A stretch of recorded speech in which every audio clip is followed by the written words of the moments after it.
നമസ്കാരം പ്രിയമുള്ളവരെ. ആസാദിയുടെ global news ഡെസ്കിലേക്ക് എല്ലാ മാന്യ പ്രേക്ഷകരെയും സ്വാഗതം ചെയ്യുകയാണ്. കഴിഞ്ഞ ദിവസം ഡൊണാൾഡ് ട്രംപ് അമേരിക്കൻ പ്രസിഡന്റ് നടത്തിയ ഒരു അത്താഴ വിരുന്നിൽ വെടി ശബ്ദങ്ങൾ കേട്ടു. ഗൺഷോട്ട് ഉണ്ടായി.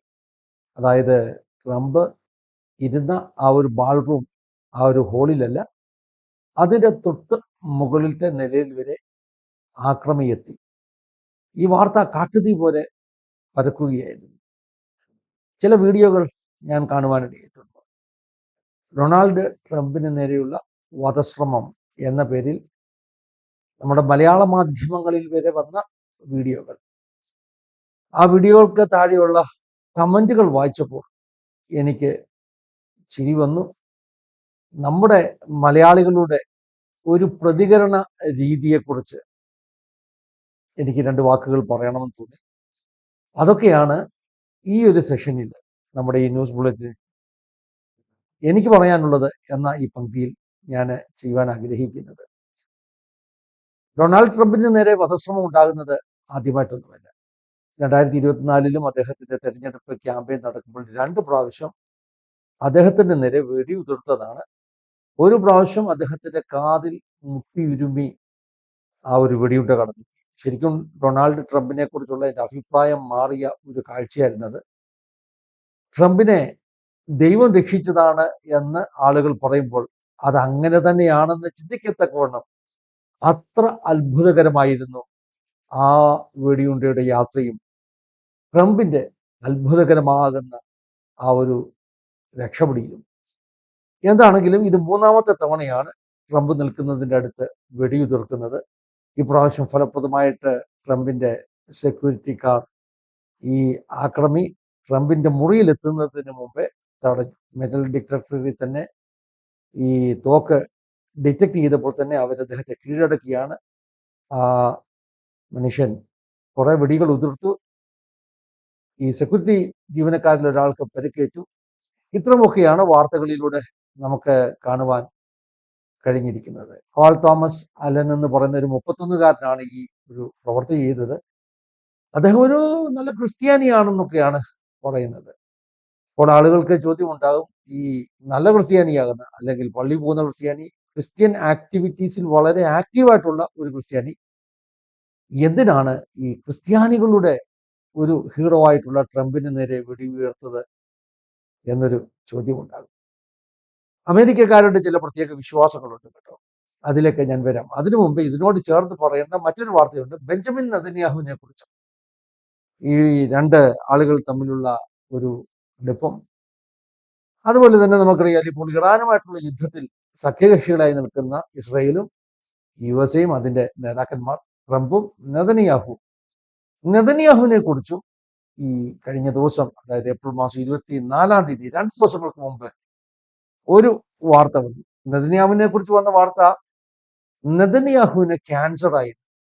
നെതന്യാഹുവിന്റെ ഓപ്പറേഷൻ ഒക്കെ കഴിഞ്ഞിരിക്കുന്നു, റിക്കവർ ആയിരിക്കുന്നു. അത് മറ്റാരെങ്കിലും ഒന്ന് പറയല്ല, നെതന്യാഹു തന്നെ വന്ന് ക്യാമറയുടെ മുമ്പിൽ പറഞ്ഞതാണ്. ഈ ക്യാൻസർ ആയിട്ട് നേരത്തെ ഇത് വെളിപ്പെടുത്താത്തതിന്റെ കാരണം, അങ്ങനെ ഒരു വാർത്ത പുറത്തു വന്നാൽ അത് പിന്നെ ഈ ഇറാൻ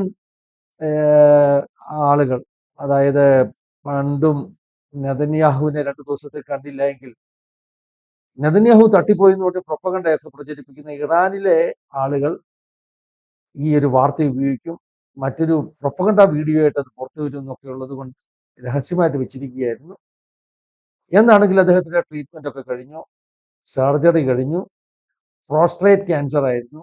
അതിന്റെ ആദ്യത്തെ സ്റ്റേജിൽ തന്നെ കണ്ടെത്തി ചികിത്സ വിജയകരമായി കഴിഞ്ഞുവെന്ന് നെതന്യാഹു തന്നെ പുറത്തു വന്ന് പറഞ്ഞിരിക്കുന്നു. കഴിഞ്ഞിടയിലൊക്കെ നെതന്യാഹു ഞാൻ ജീവനോടുണ്ടെന്നൊക്കെ വന്ന് കൈയൊക്കെ പൊക്കി പറഞ്ഞപ്പോൾ AI വീഡിയോ ആണെന്നാണ് ആളുകൾ പറഞ്ഞത്. എന്താണെങ്കിലും ഈ വീഡിയോയെക്കുറിച്ച് ഇതുവരെ ആരും ഇത് AI ആണെന്നൊന്നും പറഞ്ഞില്ല. നെതന്യാഹു ജീവനോടുണ്ട്. നെതന്യാഹു ക്യാൻസർ മുക്തനായിട്ട് പുറത്തു വന്നിരിക്കുന്നു. ചുരുക്കി പറഞ്ഞ 2 സ്നേഹിതന്മാർക്കും, നെതന്യാഹുവിനും പിന്നെ ട്രംപിനും, 2 പേർക്കും ഈ ദിവസങ്ങളിൽ നമ്മുടെ ഭാഷയിൽ അല്പം കഷ്ടകാലത്തിന്റെ ദിവസങ്ങളായിരുന്നു. ഒരാൾക്ക് നേരെ വെടി ഉതിർക്കാൻ ആക്രമി കയറി വരുന്നു, മറ്റൊരാൾക്ക് ക്യാൻസർ പിടിപെട്ടിരിക്കുന്നു. ഈ 2 വാർത്തകളുടെ മലയാളം വാർത്തകളുടെ വീഡിയോകൾക്ക് താഴെ ഞാൻ ശ്രദ്ധിച്ച ഒരു കാര്യം, എല്ലാവരും അങ്ങ് ആ കമന്റ് ഇട്ട് അങ്ങ് സന്തോഷിക്കുകയാണ്. സന്തോഷിക്കുക എന്ന് പറഞ്ഞാൽ ട്രോളുന്ന കമന്റുകൾ, പിന്നെ ട്രംപ് വെടികൊണ്ട് മരിച്ചില്ലല്ലോ എന്ന സങ്കടം പറയുന്ന കമന്റുകൾ, നെതന്യാഹുവിന് ക്യാൻസർ ആയിരുന്നെന്ന് കേട്ടപ്പോൾ ഇയാളെ ക്യാൻസർ കൊണ്ടുപോയില്ലല്ലോ എന്ന് പറയുന്ന കമന്റുകൾ, ഈ ഉന്നമറിയാത്തവനാണ് വെടിവെച്ചതെന്ന് സങ്കടം പറയുന്ന കമന്റുകൾ. അപ്പൊ ഇത് എവിടെയാണെന്ന് ശ്രദ്ധിക്കണം. ഇത് ഏതെങ്കിലും ഒരു അറബി ചാനലിന്റെ വീഡിയോയുടെ താഴെ, അല്ലെങ്കിൽ ഇറാനിയൻ പേർഷ്യൻ ലാംഗ്വേജിലുള്ള വീഡിയോയുടെ താഴെ അവരിടുന്ന കമന്റ് ഒന്നുമല്ല, നമ്മുടെ സ്വന്തം കേരളത്തിലെ മലയാളികൾ ഇടുന്ന കമന്റുകൾ. ഒരു ശതമാനക്കണക്കൊക്കെ പറഞ്ഞ കൃത്യമാണോ എന്ന് എനിക്കറിയത്തില്ല. പക്ഷെ 90% ഞാൻ കണ്ട കമന്റുകൾ മുഴുവൻ ഇത്തരത്തിലുള്ളതായിരുന്നു. ട്രംപിന് വെടികൊള്ളാത്തതിന്റെ സങ്കടം, നെതന്യാഹു ജീവനോടിരിക്കുന്നതിന്റെ സങ്കടം. അപ്പൊ ഈ രണ്ട് സങ്കടം കണ്ടുകൊണ്ടാണ് ഞാൻ സത്യത്തിൽ ഇങ്ങനൊരു വീഡിയോ ചെയ്യാൻ തീരുമാനിച്ചത്. ഇത് നമ്മുടെ ന്യൂസ് ബുള്ളറ്റിൻ ചാനലിലൂടെ എനിക്ക് പറയാനുള്ളതെന്ന സെഷനിൽ കൊണ്ടുവരാൻ ഞാൻ ആഗ്രഹിച്ചത്. അത്ഭുതം തോന്നുകയാണ്. സത്യത്തിൽ നേരിട്ട് ഈ പറഞ്ഞ രാജ്യങ്ങളുമായിട്ടൊന്നും നമുക്ക് വലിയ ബന്ധമില്ലെങ്കിലും നമ്മുടെ മലയാളികൾക്കാണ് സത്യത്തിൽ ഇപ്പോൾ ഈ ട്രംപിന്റെയും നെതന്യാഹുവിന്റെയും ഒക്കെ അവസാനം കാണാൻ വലിയ ആഗ്രഹമുള്ളത്. അത് നമ്മൾ ഈ പരിപോഷിപ്പിച്ചു കൊണ്ടുവന്ന ലിബറലിസം, പുരോഗമനവാദം, അല്ലേ, ഇതൊക്കെ അതിനൊരു കാരണമാണെന്ന് എനിക്ക് തോന്നുന്നു. ചിലരങ്ങ് സന്തോഷിക്കുക. അതായത് നെതന്യാഹുവിന് ക്യാൻസർ വന്നു, ദൈവം പോലും അദ്ദേഹത്തെ വിട്ടിട്ടില്ല എന്ന് പറയുന്നത്. ഈ അമേരിക്കയിൽ ട്രംപിന്റെ സ്വന്തം നാട്ടിൽ കണ്ടില്ലേ ട്രംപിനെ വെടിവെക്കാൻ ആളുണ്ട് എന്ന് പറയുന്നവരും ഉണ്ട്. ഇപ്പോൾ എന്താണ് എനിക്ക് പറയാനുള്ളത്? ഒന്നാമത്, ഈ സന്തോഷിക്കുന്നവരെല്ലാം മനസ്സിലാക്കണം, ഒരു യുദ്ധമൊക്കെ നടക്കുമ്പോൾ ശത്രുക്കൾ ഉണ്ടാകാം. ശത്രുക്കൾ അങ്ങനെ സന്തോഷിക്കുന്നതിലൊന്നും വലിയ കുഴപ്പമൊന്നും ഞാൻ കാണുന്നില്ല. കാരണം ഈ യുദ്ധം നടക്കുമ്പോൾ, ലോകത്ത് എവിടെ യുദ്ധം നടന്നാലും അതേ ചൊല്ലി വാദങ്ങൾ ഉണ്ടാകാമല്ലോ, രണ്ട് പക്ഷങ്ങൾ ഉണ്ടാകാമല്ലോ. അപ്പൊ നമ്മൾ മലയാളികൾ ഈ വിഷയങ്ങളെ ചൊല്ലി രണ്ട് പക്ഷങ്ങളായി നിൽക്കുന്നതിലൊന്നും നമുക്ക് അത്ഭുതപ്പെടേണ്ട. എല്ലാവരും ട്രംപിന്, നെതന്യാഹുവിന് എതിരാണ്. അവര് സന്തോഷിച്ചുകൊണ്ടിരിക്കുന്നത്. പക്ഷെ സന്തോഷിക്കുന്നവരോട് ഈ പറഞ്ഞ നെതന്യാഹുവോ ട്രംപോ ഇവർക്ക് എന്തെങ്കിലും അപകടം പറ്റിയാൽ അതോടുകൂടി യുദ്ധം തീരുമോ? അങ്ങനെയാണോ നമ്മൾ ചിന്തിച്ചിരിക്കുന്നത്? ഒരിക്കലുമല്ല. കാരണം ഈ രാഷ്ട്രങ്ങൾ അവരുടെ ഐഡിയോളജിയിൽ തന്നെ നിലനിന്നുകൊണ്ടാണ് അവർ ഈ യുദ്ധം ചെയ്യുന്നത്. ബെഞ്ചമിൻ നെതന്യാഹു മാറിയിട്ട് മറ്റൊരു പ്രധാനമന്ത്രി ഇസ്രയേലിൽ വന്നാൽ യുദ്ധം അവസാനിച്ച് സമാധാനം ഉണ്ടാകുമെന്ന് ചിന്തിക്കേണ്ട. നെതന്യാഹു ചെയ്യുന്നത് അദ്ദേഹത്തിന്റെ ആഗ്രഹങ്ങളല്ല, ആ രാഷ്ട്രത്തിന്റെ, അതായത് ഇസ്രയേലിന്റെ അവരുടെ ആഗ്രഹങ്ങൾ, അവരുടെ നിലനിൽപ്പിന് വേണ്ടിയുള്ളത്, ഇസ്രയേൽ എന്ന രാഷ്ട്രത്തിന്റെ താല്പര്യങ്ങൾ, അതാണ് നെതന്യാഹു ചെയ്യുന്നത്. നെതന്യാഹു മാറി വേറെ ഒരാൾ വന്നാൽ ഒരുപക്ഷെ നെതന്യാഹുവിനെക്കാട്ടിലും അല്പം കൂടെ തീവ്രമായിട്ട് ചിന്തിക്കുന്ന ആളാ വരുന്നെങ്കിൽ യുദ്ധം മുറുകത്തേയുള്ളൂ. ഇനി അമേരിക്കയുടെ കാര്യമോ? അമേരിക്കയിൽ ട്രംപ് മാറി വേറെ ഒരാൾ വന്നാലൊന്നും ഈ പറഞ്ഞ ഇസ്രയേലിനോടുള്ള സപ്പോർട്ടൊന്നും മാറുകയില്ല. ഞാനിത് ഇന്നും ഇന്നലെ ഒന്നുമല്ല, പണ്ട് ട്രംപിന്റെ ഇലക്ഷൻ നടക്കുന്ന സമയത്ത് തന്നെ ഞാൻ പറഞ്ഞതാണ്, റിപ്പബ്ലിക്കൻസ് തോറ്റ് ഡെമോക്രാറ്റ്സ് വന്നാൽ പോലും ഡെമോക്രാറ്റ്സും ഇസ്രയേലിനെ സപ്പോർട്ട് ചെയ്തേ നിൽക്കത്തുള്ളൂ. അതാണ് അമേരിക്കയുടെ രാഷ്ട്രീയ അടിത്തറ, ഐഡിയോളജി എന്നുള്ളത് പണ്ടേ ഞാൻ പറഞ്ഞിട്ടുള്ളതാണ്. അതുകൊണ്ട് ഇങ്ങനെ വെറുതെ ചിരിച്ച് സന്തോഷിച്ചിട്ടൊന്നും കാര്യമില്ല. യുദ്ധങ്ങൾ അവസാനിക്കുവാൻ ഇവരെ ആരെങ്കിലും തട്ടിക്കളയുന്നതോ അല്ലെങ്കിൽ ദൈവം കോപിച്ച് കൊന്നു കളയുന്നതോ ഒന്നുമല്ല ഒരു സൊല്യൂഷൻ. യുദ്ധങ്ങൾ അവസാനിക്കുവാൻ ഈ യുദ്ധങ്ങൾക്കൊക്കെ കാരണമായി തീരുന്ന കേന്ദ്ര വിഷയങ്ങളുണ്ട്. ആ കേന്ദ്ര വിഷയങ്ങൾ പരിഹരിക്കപ്പെടുക എന്നുള്ളതാണ് ഏറ്റവും പ്രധാനപ്പെട്ടതായിട്ടുള്ളത്. ചെറിയൊരു ഉദാഹരണം പറഞ്ഞാൽ, ഈ ഏകപക്ഷീയമായിട്ടാണല്ലോ മലയാളികൾ കമന്റ് ഇടുന്നത്. അതായത് ഇസ്രയേലും അമേരിക്കയും ചേർന്ന് ഇറാനെ തകർക്കുന്നു. പക്ഷെ അതിൻ്റെ ഒരു മറുഭാഗം, ഇസ്രയേലും എന്തിനാണ് ഇറാനോട് യുദ്ധത്തിന് പോകുന്നത്? അവിടെ അവരുടെ നിലനിൽപ്പിന്റെ ഒരു പ്രശ്നമുണ്ട്. അവർക്ക് നിലനിൽക്കണം, എല്ലാ രാഷ്ട്രങ്ങൾക്കും നിലനിൽക്കണം. ഇവിടെയാണ് സഹവർത്തിത്വത്തിന്റെ ആവശ്യം. അല്ലാതെ ഭൂമിയുടെ മുഖത്തു നിന്ന് നിങ്ങളെ ഞങ്ങൾ തുടച്ചു നീക്കുമെന്ന് ഏതെങ്കിലും ഒരു രാഷ്ട്രം പറയാൻ തുടങ്ങിക്കഴിഞ്ഞാൽ അങ്ങോട്ടും ഇങ്ങോട്ടുള്ള ആക്രമണങ്ങൾക്ക് ശമനം ഉണ്ടാകത്തില്ല. വാശിയും വൈരാഗ്യവും ഒക്കെ വിട്ട് വിട്ടുവീഴ്ചകൾ ചെയ്യുമ്പോഴാണ് യുദ്ധം അവസാനിക്കുന്നതെന്ന് പറഞ്ഞ ആ ഭാഗം ഞാൻ വിളിക്കുകയാണ്. കൗതുകകരമാകുന്ന ഒരു ഇൻഫർമേഷനോട് പറഞ്ഞ് ഈ സെഷൻ അവസാനിപ്പിക്കുകയാണ്. ഈ അമേരിക്കയിൽ എന്തുകൊണ്ടാണ് ട്രംപിനെതിരെ ഈ ആളുകൾ വെടിയുതിർക്കുന്നത്? ഇവിടെ ഈ അമേരിക്കക്കാരുടെ ചില വിശ്വാസമെന്നോ അന്ധവിശ്വാസമെന്നോ പറയാം. അത് നമ്മളൊന്ന് മനസ്സിലാക്കണം. അമേരിക്കക്കാർക്ക് ഇങ്ങനെ പണ്ടേ പല വിശ്വാസങ്ങളുണ്ടായിരുന്നു കേട്ടോ. അതായത് 20 വർഷം ചേരുന്ന വർഷങ്ങളിൽ തിരഞ്ഞെടുക്കപ്പെട്ട പ്രസിഡന്റുമാരൊക്കെ അകാല മൃത്യു വരിക്കും.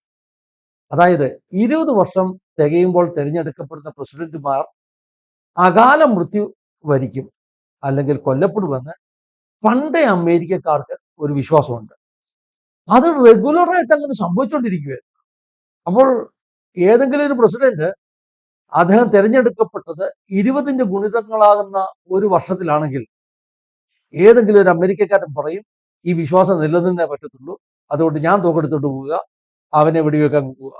ഈ ഒരു കാര്യത്തെക്കുറിച്ച് പറയുന്നത് ഒരു പാറ്റേൺ പോലെ ഈ പറഞ്ഞ വിശ്വാസത്തെ ബലപ്പെടുത്തുന്ന സംഭവങ്ങൾ പ്രസിഡന്റുമാർക്ക് ഉണ്ടായിക്കൊണ്ടിരുന്നു. അതൊരു അന്ധവിശ്വാസമായിട്ട് വളർന്നു. കേഴ്സ് ഓഫ് ടിപ്പിക്കാനിയോ, അതായത് 20ന്റെ ശാപം എന്ന് ഇതിനെ അറിയപ്പെടുമായിരുന്നു. 0 നമ്പറിൽ അവസാനിക്കുന്ന 20ന്റെ ഗുണിതങ്ങളായി വരുന്ന വർഷങ്ങളിൽ ഏത് പ്രസിഡന്റാണോ ഇലക്റ്റഡ് ആയിട്ടുള്ളത് ആ പ്രസിഡന്റ് ടേം പൂർത്തീകരിക്കത്തില്ല, അകാല മൃത്യു വരിക്കും എന്നുള്ളതായിരുന്നു ഈ വിശ്വാസം. അപ്പം അങ്ങനെ മരിച്ച പ്രസിഡന്റുമാരുണ്ട്. കറക്റ്റ് 20 തികയുമ്പോൾ 1840 വില്യം ഹെൻറി ഹാരിസൺ, അദ്ദേഹം ടേം പൂർത്തീകരിക്കാതെ ന്യൂമോണിയ ബാധിച്ച് പ്രസിഡന്റ് ആയിരിക്കുമ്പോൾ തന്നെ ടേം പൂർത്തീകരിച്ചില്ല. അതിനുശേഷം 20 വർഷം തികഞ്ഞപ്പോൾ 1860 തിരഞ്ഞെടുക്കപ്പെട്ട എബ്രഹാം ലിങ്കൻ കൊല്ലപ്പെടുകയായിരുന്നു. 1880 പിന്നെയും 20 വർഷം തികഞ്ഞപ്പോൾ ജെയിംസ് എ ഗാർഫീൽഡ് ടേം പൂർത്തീകരിക്കാതെ തിരഞ്ഞെടുക്കപ്പെട്ട ഒരു വർഷത്തിനകം കൊല്ലപ്പെടുകയാണ് ചെയ്യുന്നത്. പിന്നെ അടുത്ത 20 വർഷം 1900 വില്യം മാക്കൻലി എന്ന് പറയുന്ന അമേരിക്കൻ പ്രസിഡന്റ് തിരഞ്ഞെടുക്കപ്പെട്ട് ഒരു വർഷത്തിന് ശേഷം 1901 അദ്ദേഹം കൊല്ലപ്പെട്ടു. ഇനി 1920 അടുത്ത 20 വർഷം കഴിഞ്ഞപ്പോൾ Warren G Harding heart attack വന്നിട്ടാണ് മരിച്ചത്, ടേം പൂർത്തീകരിച്ചില്ല. അടുത്ത 20 വർഷം കഴിഞ്ഞപ്പോൾ 1940 തിരഞ്ഞെടുത്ത ഫ്രാങ്ക്ലിൻ ഡി റൂസ്വെൽറ്റ്, അദ്ദേഹം തലച്ചോറിലുണ്ടായ രക്തസ്രവത്തെ തുടർന്ന് ടേം പൂർത്തീകരിക്കാതെ അദ്ദേഹവും മരിച്ചു പോകാനിടയായിട്ടുണ്ട്. ഇനി അടുത്ത 20 വർഷം കഴിഞ്ഞപ്പോൾ 1960 ജോൺ എഫ് കെന്നഡി അദ്ദേഹം കൊല്ലപ്പെടുകയാണ്, വെടികൊണ്ട് മരിക്കുകയാണ്. അങ്ങനെ തുടർമാനമായി 20 വർഷങ്ങൾ കൂടുമ്പോൾ ഈ പ്രസിഡന്റുമാരായ ആളുകൾ 20ന്റെ ഗുണിതങ്ങളായി വരുന്ന വർഷങ്ങളിൽ പ്രസിഡന്റുമാരായി വരുന്ന ആളുകൾ ഇങ്ങനെ അകാല മൃത്യു വരിക്കുന്നത് തുടർമാനമായി കണ്ടപ്പോൾ ഇങ്ങനെ ഒരു വിശ്വാസമുണ്ടായി. ഇത് ഒരു കേഴ്സാണ്, ഇതൊരു കേഴ്സാണ്. അങ്ങനെ ചില കഥകൾ പ്രചരിക്കുവാൻ തുടങ്ങി. അതായത് ഒരു പ്രോഫറ്റ് അല്ലെങ്കിൽ ഒരാള് കൊടുത്ത ഒരു കേഴ്സാണിത്. ടിപ്പിക്കാനയോ ബാറ്റിലിന്റെ പരാജയവുമായിട്ടുള്ള ബന്ധത്തിൽ ഈ പറഞ്ഞ വില്യം ഹെൻറി ഹാരിസന് കൊടുത്തൊരു കേഴ്സാണിത് എന്നൊക്കെ ഒരു കഥകൾ ഈ അമേരിക്കയിലെ നാടോടി കഥകളെ പ്രചരിക്കുവാൻ തുടങ്ങി. ചരിത്രപരമായ അടിസ്ഥാനങ്ങളില്ല. ഈ ഇമ്പാക്റ്റിന്റെ ഈ ഒരു വിശ്വാസത്തിന്റെ ഒരു ഇമ്പാക്റ്റ് എന്തായിരുന്നെന്ന് അറിയാമോ? ഇത് വെച്ചുകൊണ്ട് ഇത് വിധിയാണ്. 20ന്റെ ഗുണിതങ്ങളായി വരുന്ന വർഷങ്ങളിൽ തിരഞ്ഞെടുക്കപ്പെടുന്ന പ്രസിഡന്റുമാർ മരിക്കാൻ വിധിക്കപ്പെട്ടവരാണ്. അതുകൊണ്ട് ഏതെങ്കിലുമൊക്കെ വിധത്തിൽ ആ ഒരു വിധിയെ ഞങ്ങൾ സഹായിക്കണം എന്ന് പറഞ്ഞ് ആളുകൾ തുന്നിഞ്ഞടങ്ങാൻ തുടങ്ങി. 1980 അതായത് ഈ പറഞ്ഞ കെന്നഡി മരിച്ച് 20 വർഷം കഴിയുമ്പോൾ 1980 തിരഞ്ഞെടുക്കപ്പെട്ട പ്രസിഡന്റാണ് റൊണാൾഡ് റീഗൻ. ഈ റീഗന്റെ തെരഞ്ഞെടുപ്പ് നടക്കുമ്പോൾ തന്നെ ആളുകൾ പറയുമായിരുന്നു 1980 തെരഞ്ഞെടുപ്പ് എടുക്കുമ്പോൾ തന്നെ പറയുമായിരുന്നു മരിക്കാനുള്ള പ്രസിഡന്റായിരുന്നു. അതായത് ഒന്നി വെടികൊള്ളാൻ അല്ലെങ്കിൽ അകാലമൃത്യു വരിക്കാനുള്ള പ്രസിഡന്റ് ഇദ്ദേഹം ടേം പൂർത്തീകരിക്കാൻ പോകുന്നില്ല, കാരണം തുടർമാനമായിട്ട് ഇത് സംഭവിച്ചുകൊണ്ടിരിക്കുകയല്ലേ. പക്ഷേ നിങ്ങൾക്കറിയാമോ, ഈ റീഗനെ കൊല്ലാൻ ശ്രമിച്ചു. റീഗന് നേരെ വെടിയുതിർത്തത് മാത്രമല്ല, റീഗന് മാരകമായിട്ട് പരിക്കേറ്റു. പക്ഷെ റീഗൻ ജീവനിലേക്ക് തിരിച്ചു വന്നു. അപ്പോൾ അതുകൊണ്ട് ഇപ്പോൾ അമേരിക്കക്കാർ പറയുന്നത് ഈ ഒരു സൈക്കിളിനെ ബ്രേക്ക് ചെയ്തത് റീഗനാണ്. റീഗന് വെടികൊണ്ടെങ്കിലും അദ്ദേഹം മരിച്ചില്ല, ഈ സൈക്കിളിനെ ബ്രേക്ക് ചെയ്തു. ജോർജ് ഡബ്ല്യു ബുഷ് 2000-ലും ജോ ബൈഡൻ 2020-ലും ഒക്കെയാണ് പ്രസിഡന്റായി മാറിയത്. ഈ സൈക്കിൾ പ്രകാരം, ഈ വിശ്വാസപ്രകാരം മരിക്കാൻ വേണ്ടി വിധിക്കപ്പെട്ട പ്രസിഡന്റുമാരായിരുന്നു. പക്ഷെ അവർക്കത് സംഭവിച്ചില്ല. എന്താണെങ്കിലും ഈ 20 ഗുണിതത്തിലൊന്നും അല്ല നമ്മുടെ ഈ ട്രംപ് പ്രസിഡന്റ് ആയത്. പക്ഷെ അദ്ദേഹത്തിന്റെ പുറകെ ഇഷ്ടം പോലെ വെടിയുണ്ടകൾ വരുന്നുണ്ട്. പക്ഷെ ഈ വെടിയുണ്ടകളൊന്നും അദ്ദേഹത്തെ അങ്ങോട്ട് തീർക്കാൻ പറ്റുന്നില്ലെന്നുള്ളത് ട്രംപിന്റെ അനുകൂലികൾ പറയുന്നത്. ട്രംപ് ദൈവത്താൽ തെരഞ്ഞെടുക്കപ്പെട്ടവനായതുകൊണ്ടാണെന്നാണ് ട്രംപിന്റെ അനുകൂലികൾ പറയുന്നത്. ആ കഥ എന്തും ആകട്ടെ, ആസാദിക്ക് പറയാനുള്ളത് ഇത്രയേ ഉള്ളൂ.